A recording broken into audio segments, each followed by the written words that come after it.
खुलुमबाय आं सिबिरानि ब्रह्म गोजोन फुंबिलिनि बयनिसिमबो गाहाम हामलायनायखौ जासिहरनाय थाबाय नोंथांमोननि थाखाय आं माखासे खौरां लानानै फैबावबाय अन्नानै भिडिअखौ जोबजासिम नायलांदो 100 बोसोर बैसोनि आबौनि फिन गोथार जुलि 100 बोसोर बैसोनि बिबौनि गोथार जोनोम सानखौ गुबुन रोखोमै फालिनो थाखाय फिसाज्ला आरो फिसौफोरा लोगो नांनानै फिन गावनि बिसिजों जुलि होफिननानै जोनोम सानखौ फालिदों। बे रंजाथाव जाथाया सोनाब बंगनि मुर्शिदाबाद जिल्लानि गंसे गामियाव जादों। 100 बोसोर बैसोनि बैसो जानाय सुबुंनि मुङा बिश्वनाथ सरकार आरो बिसिनि मुङा सुराधनी सरकार। बिथाङा 90 बोसोर बैसोनि। बिथांमोना थांनाय 1953 मायथाइयावनो जुलि जादोंमोन आरो बिथांमोनहा सा 6 फिसाज्लाफोर, बिथांमोननि बिसिफोर लोगोसे सा 23 फिसौफोर दङ। 100 बोसोर बैसोनि बिफानि जोनोम सानखौ गुबुन रोखोमै फालिनो थाखायनो फिसाज्लाफोर आरो फिसौफोरा बिमा आरो बिफाखौ फिन जुलि होफिननायनि थांखि लादों। गिबियाव सुराधनीखौ गावनि न'आव साननै सिगांनो दोनहैग्रोदों आरो बिथांखौ जुलिनि सानाव फिसौफोरा हिनजाव गोदान बायदि देलायहोदों। गुबुन फारसेथिं बिबौखौ हौवा गोदान महर होदों फिसौज्लाफोरा। बेबायदिनो फिसौज्लानि दोलोआ बिबैनि न'आव फैनानै बिबै आरो बिबौखौ जुलि खालामहोफैदों आरो जुलिनि मन्दपाव गोथार जुलिनि नेमखान्थिनि गेजेरजों गोथार जुलिखौ दोलो नोगोरै गाजा गोमजा खुंदों बिथांमोनहा। क'क्राझार जिल्लानि सालाकाथियाव UPPLनि सासे दैदेनगिरिया 5 लाख रां दाबि खालामनायनि दायाव पुलिसजों हमजादों आरो दा UPPL दोलोनिफ्रायबो बोख्लायबाय। सालाकाथि पुलिस आउटपस्टनि सिङाव थानाय नयासारा गामिनि थागिबि फोरोंगिरि प्राण कृष्ण बर्मननाव 5 लाख रां दाबि खालामदोंमोन। सालाकाथि ब्लक UPPLनि बेंखनाव थानाय आइबान्दारि प्राइमारि UPPLनि दैदेनगिरि आनिसुल हकआ।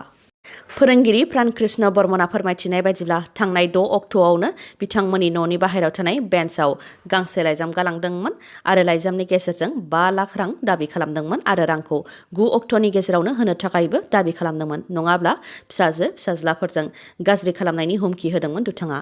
बे लाइजामखौ मोनखांनायनि उनाव फोरोंगिरिया सालाकाथि आउटपस्टनि असिनो खौरां हैदोंमोन आरो असिया फोरोंगिरिखौ CCTV लागायनो थाखाय बोसोन हरदोंमोन। असि बिथाङा बोसोन होनाय बायदियैनो न'आव CCTV लागायदोंमोन। फोरोंगिरियाबो फिन दुथाङा थांनाय 14 अक्ट'आव लाइजाम गांसे होफैबावदों आरो रां होनो हुमखि होसेयावबो होयैलाय गाज्रिसिनै हुमखि होनानै रां दाबि खालामबावदों आरो रांखौ 15 फेब्रुवारिनि मोनाबिलि 7 रिंगायावनो पाइपलाइन दालांनि गाहायाव दोननो थाखाय लाइजामनि गेजेरजों बिथोन होलांदोंमोन। फिन बे जाथायखौ फोरोंगिरिया असिनो खोन्थाहैनायाव रां बायदि थफ्ला सोनानै बेगखौ जि जायगायाव दोनहैनो थिनदों बे जायगायावनो दोनहैनो थाखाय बोसोन होदोंमोन असि बिथाङा। जेरै थिननाय एरै मावदोंमोन फोरोंगिरियाबो। थिग बेबायदिनो दुथां आनिसुल हकआ हरनि 12 रिंगानि उनाव रांनि बेगखौ लांनो फैदोंमोन। बेयावनो ओनसोलनि रायजो राजाफोर आरो पुलिसा जयैनो लोगो नांनानै दुथांखौ हमदों। बे रां दाबि खालामनाय जाथायखौ लानानै गोख्रों संदाननो दाबि खालामदों। लोगोसे बे खामानियाव सोर सोरनि आखाइ दङ बेनि सायावबो नायबिजिरनो दाबि खालामदों फोरोंगिरिया आरो दायनिगिरिनि हेंथा गोख्रों साजा होनो थाखायबो दाबि खालामदों। रां दाबि खालामनायनि थाखाय हमजानाय UPPL दोलोनि दैदेनगिरिखौ उनाव UPPL दोलोनिफ्रायबो बोख्लायनाय जादों। BTCआव गोहोआव फैयोब्लानो VCTC बिसायख'थि खुंनो रादाय होदोंमोन, नाथाय दासिमबो VCTC बिसायख'थि खुंनो थाखाय जेबो लाहार फाहार खालामाखै होननानै बुंथिदों MLA दुर्गा दास बर'आ। जायनाखि डक्टर हेमन्त बिश्व शर्मा आरो प्रमद बर' बिथाङा BTCआव VCTC बिसायख'थिखौ गिबियावनो खुंनाय जागोन होननानै रादाय होदोंमोन, नाथाय दासिमबो VCTC बिसायख'थि खुंनो थाखाय डक्टर हेमन्त बिश्व शर्मा आरो प्रमद बर'आ लाहार फाहार खालामाखै। VCTCआव गोबां आयेन बेरेखा जानानै दं होननानै फोरमायथियो बिथाङा। बेनिखायनो मिउनिसिपेल बिसायख'थि जोबखांनायनि उनाव आरो पन्चायतनि बिसायख'थि जानायनि सिगांनो VCTCनि बिसायख'थिखौ खुंनो थाखाय खावलायो बिथाङा। मानोना दिनैनि समाव MLAनि गाहायाव जेबो इनफ्रास्ट्राक्चार गैया। VCTCनि मुङाव एडक कमिटि दानानै होनाय जादों, नाथाय एडक कमिटिनि सेंग्राफोरा माबा मोनसे गाज्रि खामानि मावोब्लाबो बिथांमोनहा बेयाव जेबो दाय थानाय नङा होननानै बुंथियो। बेनि अनगायैबो थांनाय 1 बोसोरनिफ्रायनो MCLAनि मासि लांदां जानानै दङ। बेनि बिसायख'थिखौबो दासिमबो खुङाखै। संबिधानाव MP आरो MLAनि उफ्रा बिसायख'थिखौ 6 दाननि गेजेरावनो खुंनांगौनि नियम दङ, नाथाय MCLAनि थाखाय लिरनाय गैया। अब्लाबो रायजो सोरखार आरो BTC सोरखारा लांदां जानानै थानाय बियाबाव बिसायख'थि खुंनायनि बिबान दङ। बेनि अनगायैबो गबिन्द बसुमतारीआबो खेबसेयैनो 2 मासि आवग्रिनानै दङ। थांनाय 17 बोसोराव बेबायदि खेबसेयैनो 2 मासि MLA आरो MCLA जानो हायो ना हाया बेबायदि थासारिया फैफेराखैमोन, नाथाय खेबसेयैनो MLA आरो MCLA जानो हायोब्लाबो बिथाङा जि 1 मासि एंगारनानै होनांगौ आरो प्रमद बर' बिथाङा एंगारनाय 1 मासि गासै 2 बियाबाव बिसायख'थि खुंजानांगौ दं आरो बे बिसायख'थिखौ खुंनानै होनो थाखाय खावलायो दुर्गा दास बर'आ। गोथार जुलिनि सानावनो सा 13नि जिउ खहा बे दुखुनांथाव जाथाया उत्तर प्रदेशनि खुशी नोगोरनि मोनसे गामियाव जादों। जाथायनि सायाव फोरमायथिनाय बायदिब्ला गोथार जुलिनिनो मोनसे हाबाफारि हालदै फोननाय हाबाफारि जादोंमोन, जेराव गोबां सुबुंफोरा बाहागो लादोंमोन। बेयावनो गंसे गोजाम दैखरनि रिंआव गोबां सुबुंफोरा जिरायदोंमोन, नाथाय दैखरनि रिंआ गोजाम जानायलाय गोबां सुबुंनि लिरथायखौ दैखांनो हायैयाव दैखरनि रिंआ बायदों, जायजों गोबां सुबुंफोरा दैखराव गलांदों। जाय जाथायजों दासिम गासै सा 13नि जिउ खहा जादों। सा 13नि मादाव 10 बोसोर बैसोनि सासे उन्दै हिनजावसा गथ' आरो 1 बोसोरनि सासे गथ'बो दंमोन। बेनि अनगायैबो सा 15खौ रैखा खालामनो हादों आरो जोखोम जानाय सा 15खौ उनाव देहा फाहामसालियाव दैथायहरनाय जादों। जायनाखि दैखराव गोबां दै दंमोन, बेनिखायनो दैखरनि दैखौ पाइपजों गारनानै ओनसोलनि सुबुंफोर आरो पुलिसफोरा रैखा खालामदों। जाथायखौ लानानै यूपीनि गिबि मन्थ्रि योगी आदित्यनाथ बिथाङाबो दुखु मोननाय फोरमायथिदों आरो जिउ गोमानाय नखरनो डिस्ट्रिक्ट एडमिनिस्ट्रेशना 4 लाख राङै होनो थाखाय फोसावबाय। दुलाराय बर' फरायसा आफादा UPPL राजखान्थि दोलोजों थाफानानै खामानि मावदों होननानै होनबोबाय थानायनि सायाव दिपेन बर' बिथांनि फिननाय। दिपेन बर' बिथाङा बुंथिदों दि बिटिआर गोरोबथा जाखांनायनि उनाव गोरोबथा खालामग्रा NDFBनि दैदेनगिरिफोर आरो एबसुनि दैदेनगिरिफोरखौ बिटिआर गोरोबथानि दफाफोरखौ मावफुंनो थाखाय आरो सागानगिरिफोरखौ गोहोआव लाबोनो थाखाय खेबसे रायजो राजाफोरखौ भट होनानै बिथांमोनखौ देरहाहोनो खावलायनाय जादोंमोन। बेबायदि खालामनाया रायजो राजानि थाखाय खामानि मावनाय जादों ना राजखान्थि खालामनाय जादों होननानै सोंथि खालामफिनो दिपेन बर' बिथाङा। लोगोसे फोरमायथिबावदों दि दुलाराय बर' फरायसा आफादा राजखान्थिनि मोनथायनि थाखाय सोमावसारबोदों, आलादा रायजोनि थाखाय दाबि दैखांबोदों। बेफोर मोनथायफोरखौ राजखान्थियारिजोंसो सुस्रांनो हायो, जायनि थाखाय थांनाय समफोराव एबसुआ राजखान्थि मोनथायनि थाखाय सोमावसारबोदों, जायजों 3 गोरोबथा मोननो हादों। आरो बे 3बो गोरोबथायाव एबसुआ राजखान्थि भाबै माब्लाबा उदां बिजाथि, माब्लाबा सोरखौबा मदद होनानै 1991 मायथाइनिफ्रायनो बाहागो लादों, जाहाथे इन्डियान पार्लामेन्ट आरो एसेम्ब्लियाव जोंनि दाबिफोरखौ जाफुंहोनो थाखाय MP MLA दैथायहरनो हायो।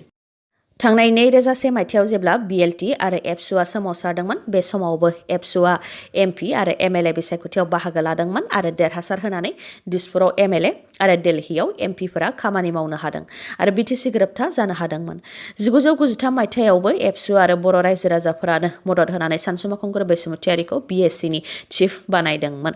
2003 मायथाइयावबो BTC गोरोबथा जाखांनायनि उनाव जेब्ला 2005 मायथाइयाव BTC बिसायख'थि जादों, बेयावबो हाग्रामा महिलारि चन्दन ब्रह्म, सभाराम ब्रह्म बिथांमोनखौ एबसुआनो देरहासार होदोंमोन।